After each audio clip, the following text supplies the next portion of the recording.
Ah.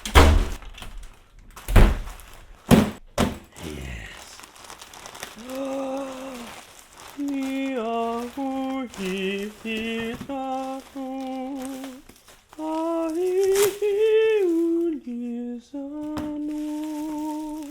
My goodness.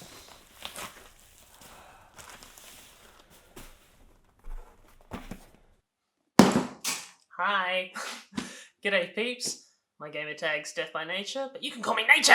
Welcome back to Make.Test.Battle. It's been too long. I'm getting back on the horse to making content, so do bear with me if I'm a little bit all over the place. But anywho, today's video is about the brand new Worker Phoenix. They've sent it to me earlier. I did request a review sample and I've paid for shipping. So that's the full relationship there. I'm not contracted to say anything. There wasn't a contract. It's like pretty cool. I think this is a big deal because this is Worker's first, another mag, fully assembled blaster. So Worker, as the community would know, but for the uninitiated, so originally they started out with mod kits for pre-existing Nerf blasters. As those Nerf blasters went out of sale, they were discontinued, say like the Strife or the Retaliator / Recon, they ended up making their own versions of those blasters. First you had the Prophecy, I should know this, and then you had the Swordfish, which was the copy of the Strife. And, everyone's like, no rip-offs and all that kind of thing, but I think when the product is being discontinued, because Strifes were discontinued briefly before Amazon brought them back. Oh, wow. Okay. Oh. Good God. Holy dooly. Wow. Okay, so this is an SMG. This is not a pistol, okay? That's smooth. Sorry. This is really cool. Okay, immediate feel. It's like a cut down rapid strike. So, rapid pistols, used to cut down 2 of them and then you could dual wield rapid pistols back in the day. How the top is pretty tall and they're pretty thick and bulky. I probably shouldn't be looking down the barrel, eh? Let's go over the specs that I can remember. In a triple stage flywheel setup, 6 motors that are 132 size motors, so not 130s, not 180s, somewhere in between. Modding could be possible with this, because there's a huge array of 130 size motors, so yeah. Though, if you look, there seems to be enough height to maybe fit in 180, so we'll see. It appears to be similar to their old school Strife pusher, where it's just a kind of, not the XSW, which was a rack and pinion, other mob who used to make it was almost like a train arm piston thing. They've put in what appears to just be an off-the-shelf pulse width modulator, off-the-shelf one that they've installed, and I guess that's gonna control our rate of fire? But that grip, the brand new angled Worker talons, so that's very cool. Now, I did request, I was very please, and they were very accommodating. Look, I want to use this at a war, could you please send me some mags? And they're like, yeah, sure. I'm like, sweet. What kind of mags do we get? Black, spoopy. That is so smooth. Okay, that really good tolerances, Worker. That's actually wonderful. What, is there anything stopping it from going too far? It appears that the mag makes contact with the feed lip of the cage. At least, it's posited properly. Position, posited. Oh, they sent me extra. Okay, that's cool.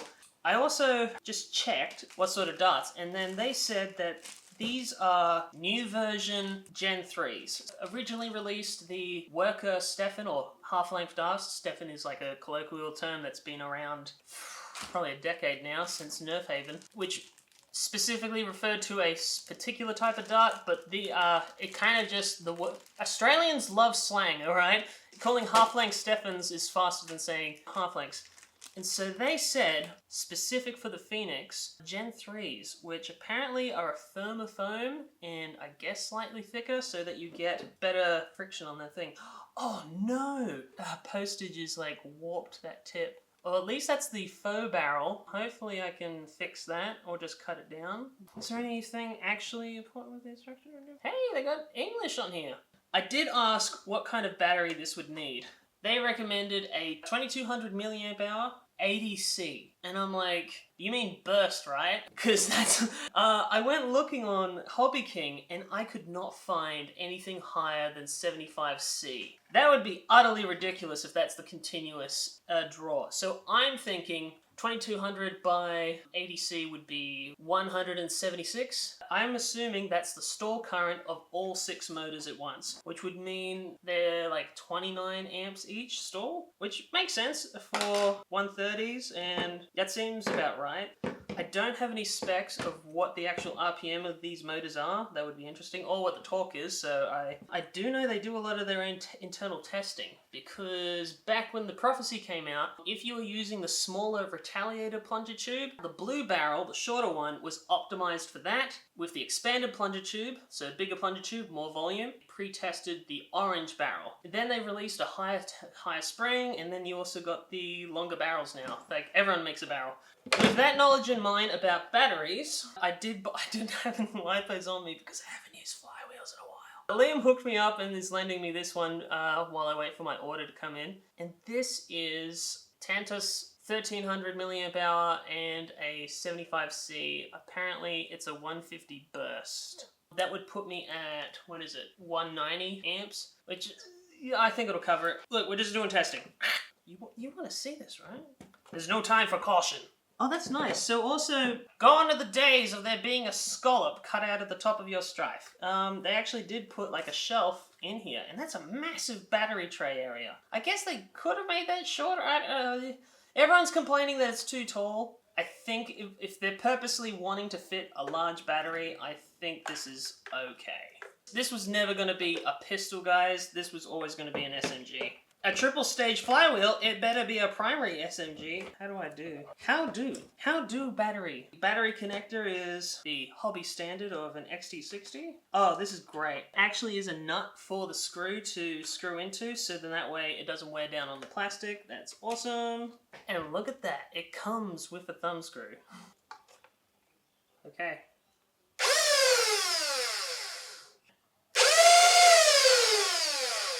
Okay.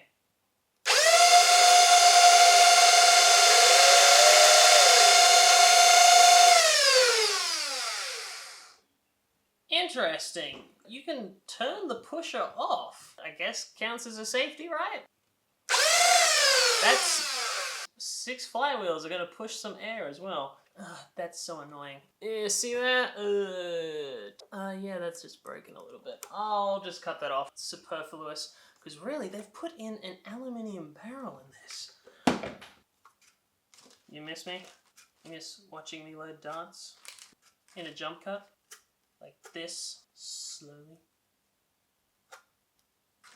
I lost count. Wait, one, two. Really like the talons. They're so sturdy. And these angled talons are basically the talon dimensions, but angled. Excellent.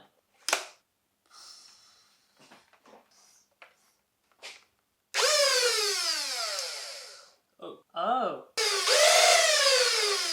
Ah, okay. I know I'm delaying the inevitable, what you want, but what they've done is, I don't know if you can see that, but it returns back on the return stroke after you let go of the trigger.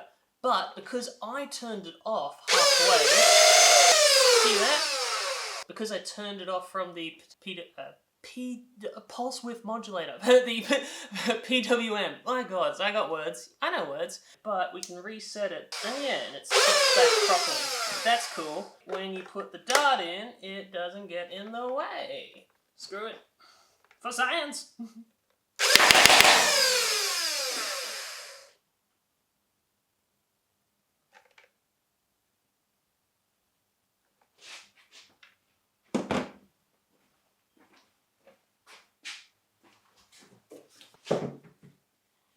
Safety, boys. Safety peeps, right?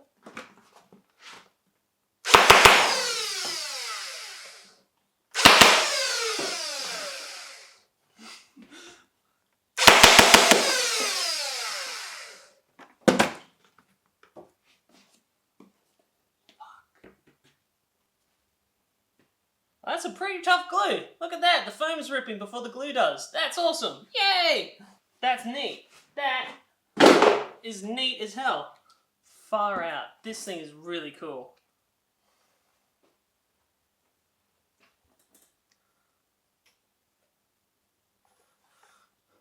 You know, this just like... You know, there's a bunch of like little cool things that I'm already really starting to like. I don't know about the battery well being open and vented, but I suppose that's for heat. And there's also these two vents. Ever since I've played in the rain at night at 2 a.m. with red flashlights, it was so beautiful. And it's cinematic having like the red beams of light going through the darkness. Always in the back of my brain is like, is this weatherproof? Can I run in the rain? Obviously not this one. Is that a standard, like, my vocabulary eludes me, sorry. Sling attachment point. Is that like a swivel point? And that's cool that they've integrated it into what would be just your normal stock. Now, what we'll do for the crony test is we'll test their darts, and what they recommend is the new Gen 3 Phoenix darts.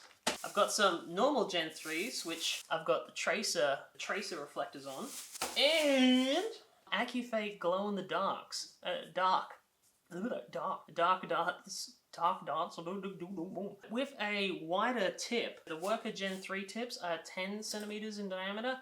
These, I believe, are more like 12, and so normally you don't use AccuFakes in Springer blasters with a sealed barrel because that can get caught on the inside of the barrel and create friction. However, if your blaster fires the darts through friction, having a wider tip should be able to give us more FPS. So I'll see if I can cut these down and we'll test them out. Oh my.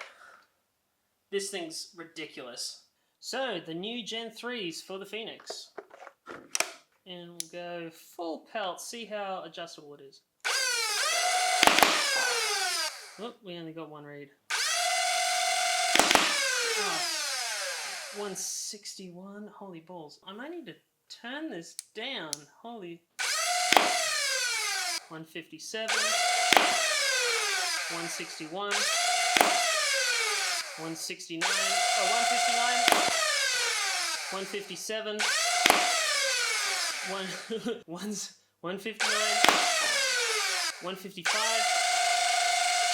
Oh, and I'm out. I double tapped those first two, which is interesting. Will that tell me the high? Okay. Average 158.5. That is a really tight thing of 155 to 161. Really tight consistency. Dang. 10 darts with of the old Gen 3s with retro reflectors glued on. 144. 135. 127. 151. Those are like really... Ooh, got an error. 120, 142. Now, yeah, I should put on safeties. Even that rebound was lightly spicy. 155, what? 142. 129. Low of 120, high of 155, average of 138. That is with the old Gen 3 workers. Now, the spicy boys. AccuFakes, cut down. 148. So duplicate or no read? 103. Error. 80. 142. 131. 108. Ooh. 146, okay. 63, and we're out. Oh well, it was worth a try. Maybe I need to cut them neater, or maybe they just don't feed as nicely. Actually, what it could be is because this tip is slightly thinner, it makes it easier for it to feed into the next set of wheels, because what could be happening is that with the broader head of the AccuFake, it's actually impacting like the side of the wheel rather than just going straight through and then getting dragged through. A big problem when you have dual stage and they're misaligned. And here's a quick and dirty accuracy test just with some tracer darts. Oh, dang it. I should probably aim this thing, right? Did you see much? I just did an accuracy test and it seemed pretty good, fairly consistent, like within a foot at about 20 meters, which is, I feel like if I was aiming for someone, I would have tagged them. That's where it feels like the effective range for this is at 160. Oh no, wait, that wasn't 160. That was with the old Gen 3s. How much extra range the new Gen 3s will get, but handling. The grip is a bit fat, but not obnoxious. It's just big. However, it's not as fat as, say, like a rival grip. So, you know how some of the rival blasters, the magazine goes through the grip and they're super fat. Then again, the Knockout is a super fat grip because the plunger tube's in there. However, it's really comfy. The center of gravity is, as you can see, yeah, about there. So it's not too bad. However, where this comes alive, that's perfect. Or even just slightly lower stock, raise this with a riser, so then that way you don't have to tilt your head into it. But that's just me thinking about filming with this. So yeah, I really like the handling, and that magwell just glides. I guess that brings us to the price. From memory, it's 160 USD on Amazon. Apparently it's already been listed on AK BlasterMod's Etsy for 220 Australian. For that price, I guess you're paying 160 USD for 160 FPS out of the box. Could they have gotten that with less wheels? I remember way back in the day, one of Adrian's full auto stripes, he was using the worker metal cage, the red aluminium worker wheels, which were high crush. The fact that it's aluminium, they weigh more, there's more angular momentum stored in the wheels, and therefore there's more energy available to be transferred to the dart. Modding this two-stage with Merlins, so not the micros but these minis, the Hurricane wheels. People have been saying they've been getting up to 200. Yeah, I don't know about a triple stage. I would have thought you'd get like 200 with a triple stage at least. So I'm gonna ask Worker if they can tell me the specs about these motors. I might do a follow-up video doing a deeper dive. We might even just do like an inside the blaster, a blaster internals, and go through it and have a little squiz. Final thoughts. This is the first mass-produced SMG Dartsoft blaster. Oh, what does that mean? Mass-produced obviously being injection molded, and by mass I mean at least a minimum of 100 units per batch. Now, what I mean by Dartsoft, because I put Dartsoft in the title of one of my gameplay videos, and everyone got really excited about the term. Jangular and Welcome did a podcast about the term. Should we rebrand to Dartsoft? Many of the Facebooks. Honestly, I'm just... oh, and also, Candom of the Lord Draconical channel chimed in with his opinion. I haven't watched the video, but I had like 4 people message me like, have you seen his videos? Like, I really don't care what he has to say, to be honest. What is Dartsoft, I suppose, is I'm just going to call it that it's over 150 FPS, really. And ultimately, Dartsoft as a term is just a tool. If it's an inappropriate tool, then don't use it. For instance, if you want to run a game like inside a church or a high hall or that kind of thing, calling it Dartsoft might be a bit too spooky. Of course use Nerf. And if you're in an interior, you're going to be doing 130 FPS or something like that anyway. But if you're playing, with a 350 FPS cap and you're playing out in the bush, marketing it to attract an older audience who would be interested in that kind of thing, that's where you would use Dartsoft. And that's what we're just using for our group. And it's also very useful for the YouTube algorithm, because now we have our own term. We don't get drowned out by all the children's content that gets produced. So yeah, that's how I kind of see this. It's like the first injection molded SMG. Of course, there are a lot of SMGs that are made by the printer community and that kind of thing, and they're all wonderful. And there are some makers who are now trying to roll them out as quickly as possible. Who is it? Is it Frontline Foam? They like print basically every printed blaster. It's amazing. And also, of course, Out of Darts is producing his own blaster, the Jupiter, and that kind of thing. So it's all it's all coming together. I think this year is the birth of Dartsoft because right now, we've got 3 AEG dart blasters in development. Think about that, like the moment that there's AEGs on the market where everyone, well, I guess this is also, well, it's not an AEG, but that's basically what everyone wants to get going. Like, if you're not going to have the high FPS and be the sniper role with like a pump action blaster, you're going to want the thing that's at least semi-auto and is reliable. I guess that'll be the long-term review, is reliability of 6 motors. Maybe worried about that much heat, and maybe that's why the shell is so big, to have enough air cooling or that kind of thing. I quite like it. Is it worth the money? That totally depends on whether you can mod or not, and if you just want a ready to go blaster out of the box that you can take straight to a war and be effective, heck yeah. It might even be too effective for some events, you know. In stock form, this is not a HVZ blaster. This thing, yeah, was doing fairly well. Anywho, my gamer tag is Death by Nature, but you can call me Nature. This was my thoughts on the new Worker Phoenix. If you enjoyed this and would like to see more of it, please support me on Patreon while I'm trying to get the channel's momentum and the algorithm stimulated and back up and rolling. I am not producing enough money from AdSense to support to continue this full time, but I'd like to just come back to this properly full time and that kind of thing. And anywho, so if you think this kind of review, if my gameplays, which new gameplay videos are coming, they're gonna look sick, including a freaking mini movie that I've been working on through lockdown and then stopped working on it because lockdown sucked. How was your lockdown? Mine was shit. But we're out of that now, and the future is looking bright. So thank you very much for watching, and toodle pip. Bye.